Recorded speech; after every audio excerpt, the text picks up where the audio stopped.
I exposed my fiancée for flirting with other men, then planned a brutal wedding showdown that left her publicly humiliated and begging. All right, boys, gather around because this is going to be one hell of a story. First off, let me introduce myself.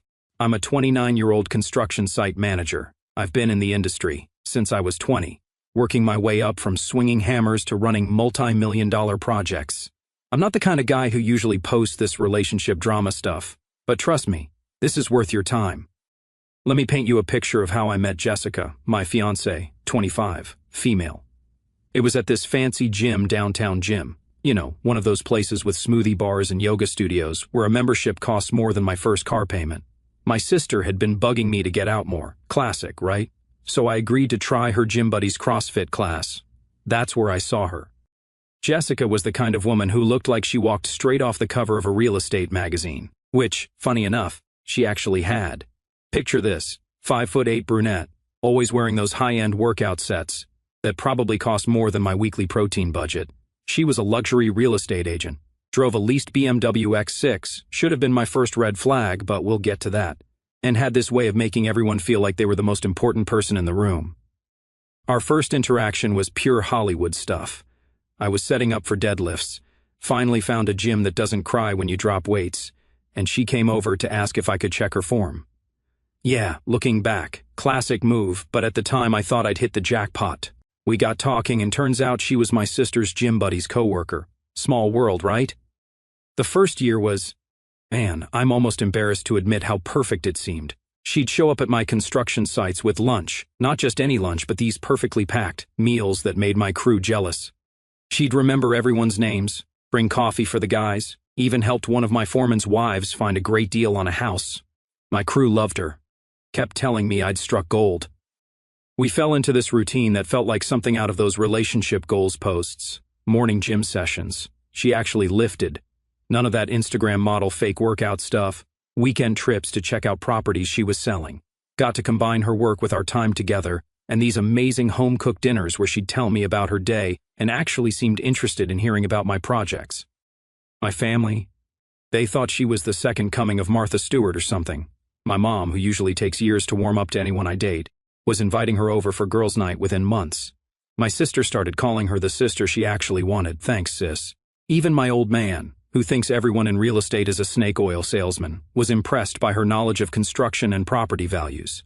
She fit into my life so perfectly it was almost scary. When I had to pull late nights at the site, she'd understand.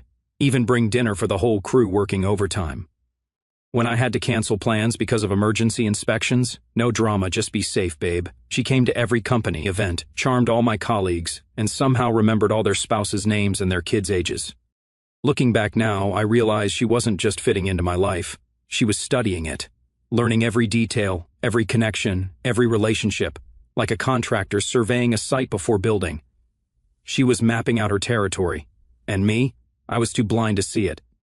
I even started planning our future together, started looking at houses we could fix up. I had the construction knowledge, she had the real estate connections. Perfect combo, right? I was checking out rings during lunch breaks. I had this whole proposal plan involving a custom-built pergola at her favorite vineyard. Yeah, I'm a romantic sap when I want to be. The guys at work were all in on it. My crew helped me build the pergola on weekends. Everyone keeping it quiet because Jessica knew everyone in town, and we didn't want the surprise ruined. Even had one of my subcontractors who does high-end woodwork make a custom box for the ring with our initials carved into it. I dropped 3 months' salary on a ring that would make any jeweler proud. 2.5 carat, oval diamond, platinum band, the works, the kind of ring that would make her real estate clients' wives jealous. Because that's what you do when you think you've found the one, right? Go big or go home. You know how in construction we have these safety inspections that seem unnecessary until they save your ass? Well, I wish I'd done a better inspection of my relationship before putting a ring on it. The way I discovered Jessica's true colors was like watching a perfect building collapse in slow motion. And brother, was it a spectacular collapse. It started with my buddy Steve pulling me aside at the gym one morning. Steve's been my spotter since college, the kind of friend who will tell you when your form sucks or when you're being an idiot. And apparently I was being a massive idiot. We were between sets on bench press when he got this serious look on his face. Bro, there's something you need to know about Jessica. he said, looking uncomfortable as hell. My cousin works at River Creek Realty with her. And, man, there's some stuff going on you should hear about. At first I brushed him off, told him people just like to talk when someone's successful. I mean, Jessica was crushing it in real estate. She'd just closed a $2.8 million deal the week before. But Steve wasn't the type to spread gossip. He pulled out his phone and showed me some Instagram stories I'd never seen. Turned out Jessica had me on her restricted list. Clever girl. There she was at office parties, sitting on clients' laps, doing body shots with married investors. She calls it closing technique, Steve said. The whole office knows about it. They've even got a nickname for her. They call her the closer because she'll do whatever it takes to seal a deal. But here's the thing about denial. It's like using cheap materials on a luxury build. Eventually, everything falls apart. I started noticing things I'd been blind to before. How her client meetings always seemed to run late on days she looked extra hot. How she'd get texts at 2 a.m. that were supposedly urgent property inquiries. How she'd laugh and touch the arm of every guy at my work events, but only when she thought I wasn't looking. One night she was in the shower and her phone kept lighting up with notifications. I'm not proud of what I did next, but I checked it. Found a group chat called the Luxury Ladies where she and other female agents shared techniques for manipulating male clients. They had a whole point system. Married guys were worth more points, especially if they were high profile or wealthy. But I kept my mouth shut, acted like everything was normal, because I needed more proof. Needed to understand just how deep this rabbit hole went. I started paying closer attention during our site visits. Noticed how she'd always find an excuse to get male clients alone. Oh, let me show you the master suite, or the view from the pool house is amazing. The real kicker came when I was using her laptop to order some construction supplies. She'd insisted I use hers because mine was too slow. A Facebook message popped up from some dude named Brad. Last night was wild. You're something else when you drink. Don't worry, your fiancé will never know about our little office party game. My hands were shaking so bad I could barely scroll through the chat. Turns out, our perfect relationship was about as solid as a house built on quicksand. I found messages to her friends bragging about how she could wrap any man around her finger, and how having a ring makes it more exciting, like stealing what's already taken. She had a whole system. She'd target successful guys, especially ones in relationships. Said they were easier to control because they had more to lose. She'd create private Instagram stories, sharing just enough to make them think they were special, all while keeping me in the dark on her restricted list. The worst part, I found a chat where she was coaching other agents. Always go for the ones with something to lose. Engaged equal to perfect. Married equal to even better. They'll do anything to keep their secrets, and that's how you get those luxury listings. I sat there for hours reading through years of manipulation and lies. Every deal she'd closed, every networking event, every late-night emergency showing. It was all part of her game. She wasn't just flirting for sales. She was running a full-blown operation. And me? I was just another trophy in her collection. The successful contractor she could show off to clients. See, I'm trustworthy. Look at my handsome fiancé who builds luxury homes. Meanwhile, she was playing every angle, manipulating every situation, all while wearing my ring. You know what's funny about managing construction projects? Everyone thinks it's just about building stuff, but it's really about timing. One wrong move in the sequence, and your whole project falls apart. That's exactly how I approached my revenge, like the most important project of my life. I spent 3 sleepless nights after discovering those messages just planning. The old me would have exploded, caused a scene, maybe even confronted Brad. Trust me, I wanted to. But 10 years in construction taught me something valuable. Sometimes you need to demolish a building to make something better. And the best demolitions are always carefully planned. First thing I did, secure my assets. Called my bank, separated our accounts. We'd merged them after the engagement because she insisted it would be easier to track wedding expenses. Changed all my passwords, email, social media, everything. Even put a pause on that custom home design we'd been working on. Told the architect I needed time to review the foundation plans. The irony wasn't lost on me. Then I started gathering intel like I was preparing for the world's most detailed site inspection. Set up a hidden folder on my phone labeled Building Codes 2024. Who would ever check that? And started saving everything. Screenshots, recordings of her bragging at dinner parties, photos from events where she was clearly crossing lines. The kind of documentation that would make OSHA proud. But here's where it gets interesting. Jessica's cousin Rachel was getting married, and Rachel had made Jessica her maid of honor. And this wasn't just any wedding. We're talking a massive event at Crystal Lake Resort with over 200 guests. More importantly, it was a who's who of Jessica's entire social and professional network. Her boss, major clients, her entire family. Every single person she'd been manipulating and lying to. That's when it hit me. You know how in construction we sometimes have to let a problem get worse before we can fix it properly, like when you find a small crack and have to break open the whole wall to fix the real issue behind it? That's exactly what I needed to do with Jessica's carefully built facade. Instead of confronting her, I started encouraging her behavior. It was like adding pressure to a failing support beam. Eventually, something's going to give. When she'd flirt with clients, I'd say stuff like, "Babe, you're so good at working people." When she'd get too friendly at the gym, I'd actually compliment her networking skills. She thought I was finally understanding her methods. In reality, I was documenting every single overstep. The real genius of my plan came when I discovered her phone's iCloud backup was still linked to our shared tablet, the one she'd forgotten about because she never used it anymore. Every message, every photo, every deleted conversation. It was all there, backing up automatically. It was like finding the architectural plans to a building you're about to take down. I started making strategic moves at work too. Told my crew I was going through some personal stuff, needed their discretion. These guys had seen Jessica bring me lunch, heard her sweet talk, watched her play the perfect fiancé. They deserved to know they'd been part of her act. My foreman, Mike, who'd actually recommended Jessica to his brother-in-law for a house purchase, was particularly pissed. "Boss, just tell us what you need. We got your back." 2 weeks before Rachel's wedding, I implemented phase 1, started hyping Jessica up about the event. You know what would be amazing? If you really showed everyone at the wedding how magnetic you are, really let loose. Her eyes lit up like she'd just found a cash buyer for a $10 million listing. She didn't realize I was setting her up to overplay her hand in front of everyone who mattered in her life. I kept feeding her ego.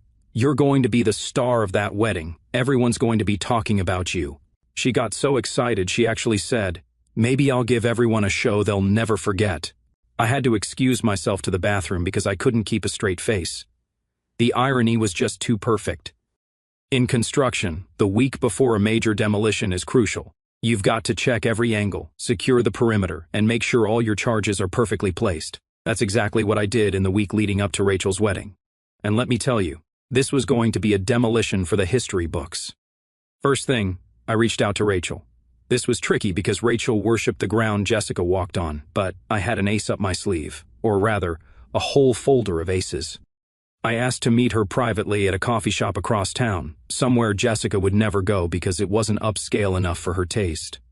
"Rachel, what I'm about to show you is going to hurt, but you need to see it before your wedding." I handed her my tablet, opened to the folder I'd labeled The Real Jessica. Screenshots of Jessica's messages about using Rachel's wedding to network with wealthy guests, comments about how she'd steal the show from the bride, and, the worst part, messages where Jessica had been hitting on Rachel's fiancé Mark months ago, trying to add him to her collection before he was officially off the market. Rachel's face went through every emotion in the book: denial, anger, heartbreak, and finally pure rage. "That manipulative," she whispered, hands shaking. "She's been playing us all." When I showed her the group chats where Jessica bragged about her techniques, Rachel nearly threw up. But here's where Rachel surprised me. Instead of causing a scene or canceling Jessica's role in the wedding, she got this look in her eye that I recognized from looking in the mirror. "You have a plan, don't you?" she asked. When I nodded, she leaned forward. "I want in." Over the next few days, we orchestrated everything like a perfectly planned construction project. Rachel kept Jessica busy with maid of honor duties while I worked behind the scenes. We got in touch with key players. The wedding photographer, who agreed to be accidentally recording during crucial moments. The DJ, more than happy to play certain songs at specific times.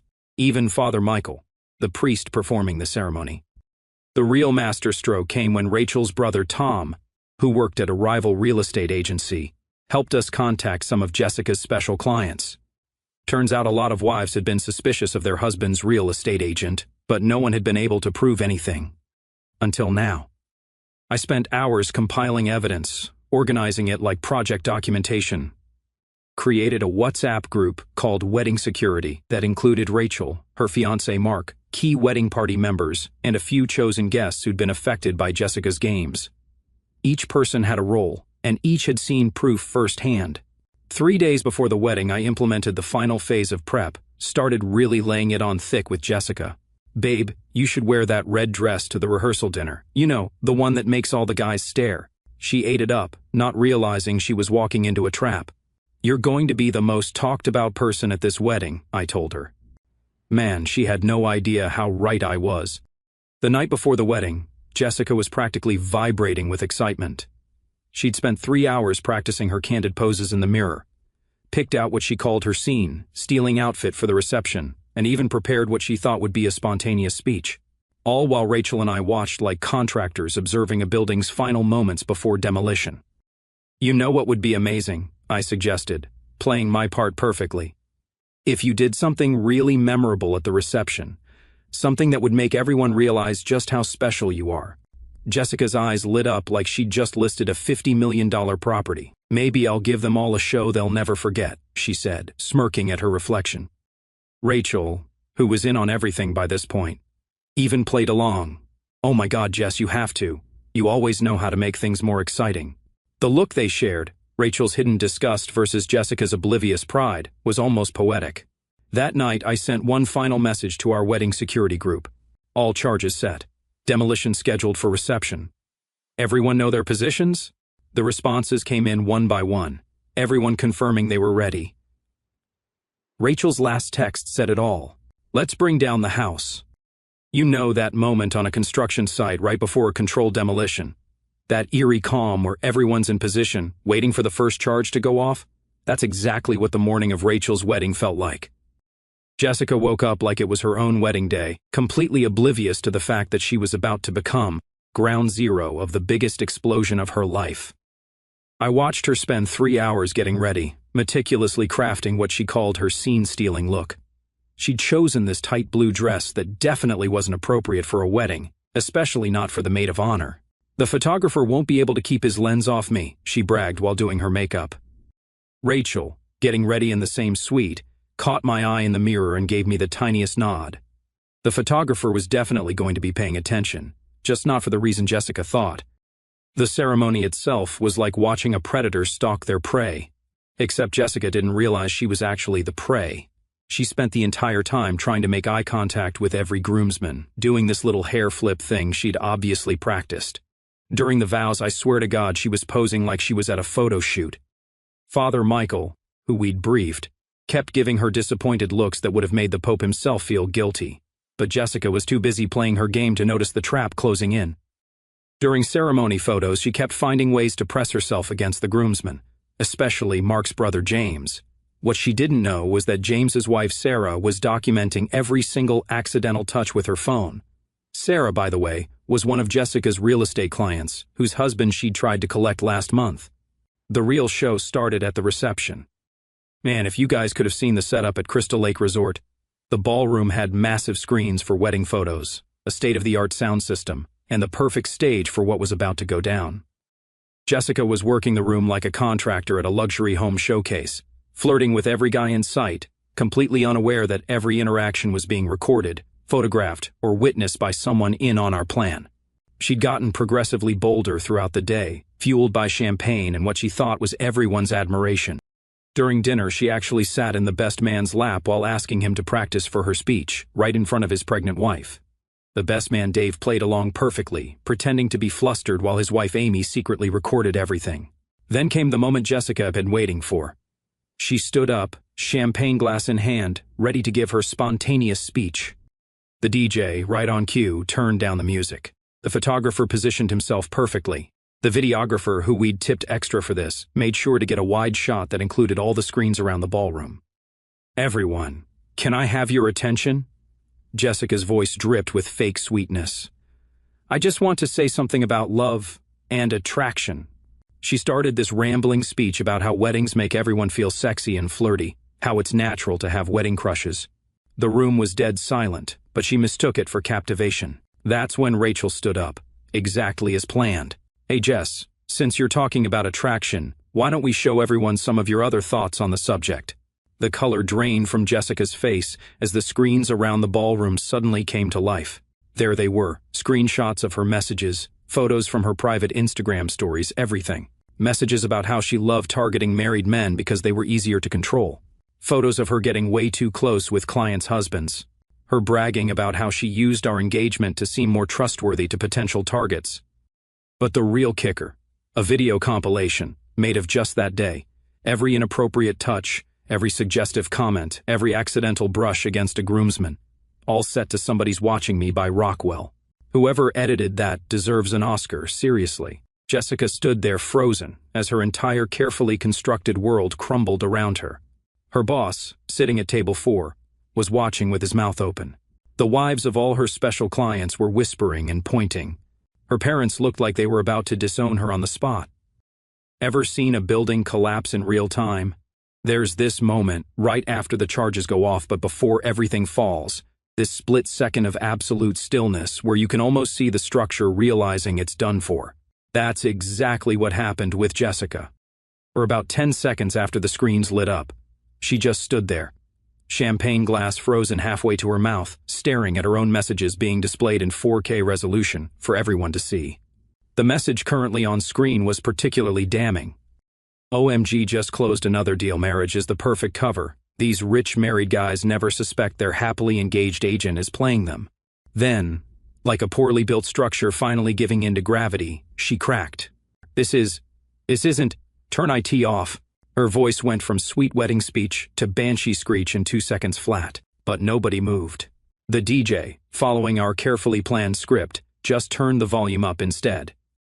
Now playing on screen, Jessica practically sitting in the lap of Mr. Anderson, one of her biggest clients, while his wife was in the bathroom.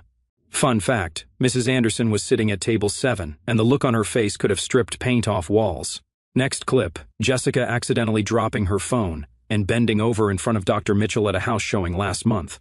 Dr. Mitchell's wife, a prominent divorce attorney, oh the irony, was taking very interested notes. Jessica tried to grab the microphone again, but Rachel smoothly took it away. What's wrong, Jess? I thought you wanted to be the center of attention. The fact that Rachel delivered this line perfectly, exactly as we'd rehearsed, almost made me lose it. The crowd let out this collective ooh you usually only hear in movies. That's when Jessica made her fatal mistake. She tried to play the victim. This is all fake. Someone's trying to ruin my reputation. They've edited these photos and messages. Big mistake. Huge. Remember Brad from her office? The one who sent those messages about their wild night? He was sitting at table 12 with his girlfriend. He stood up, phone in hand. Really? So I didn't get this message from you last week? He started reading aloud. Brad, last night was amazing, can't wait for our next private showing. The floodgates opened. Suddenly, everyone had a Jessica story to share. Mr. Peterson from table 3, is that why you insisted on showing me that basement alone? Mrs. Davidson, one of her fellow agents, so that's why you borrowed my laptop at the office party. Even the bartender chimed in. I knew those weren't business meetings at the hotel bar. Jessica's face went through more colors than a paint sample board. She tried to run for the door, but her heel caught in her too tight dress, the one she'd specifically chosen to steal the show, and she stumbled. The DJ, proving he deserved every penny of his bonus, started playing another one, Bites the Dust. Her mom got up and walked out without even looking at her. Her dad just kept shaking his head, muttering something that looked like I didn't raise her like this. Her boss, Mr. Thompson, was already on his phone, probably calling HR. I could practically see her real estate license spontaneously combusting. But the best part, the absolute cherry on top of this revenge Sunday, Jessica's phone started blowing up right there in the middle of her meltdown. Turns out someone, definitely not me, definitely not Rachel, definitely not the entire wedding party who had access to Jessica's contact list, had mass texted links to the evidence to literally everyone in her professional network. The next 15 minutes were pure chaos. Jessica tried to delete her social media, but screenshots are forever.